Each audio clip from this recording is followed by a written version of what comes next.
MTV3 rallitoimittaja Anette Latva-Piikkilä tietää nyt myös itse, miltä ja missä kohtaa kropassa vauhti tuntuu. Kyydin Sardinian MM-rallin testierikoiskokeilla tarjosi Norjan Petter Solberg.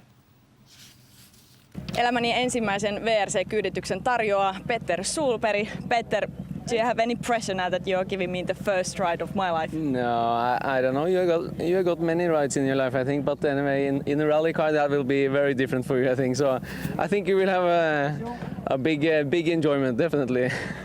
Do you have any hints for me? What do I do there? Just enjoy or?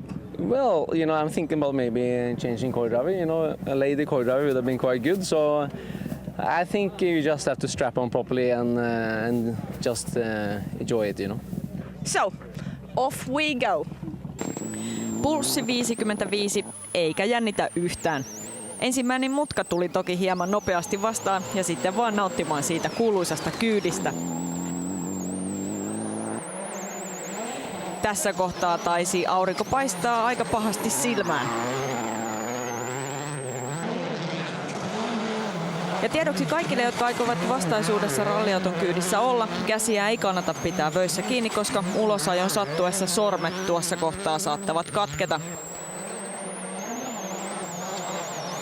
Ja tässä näin yritin näyttää, että hullu norjalainen tuonne päin, mutta ei hän kuunnellut yhtään.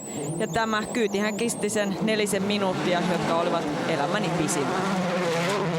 Siinä Anette sai elämänsä kovimmat kyydit. Ja tätä kovaa kyytiä on luvassa koko viikonlopun ajan 17 erikoiskoetta.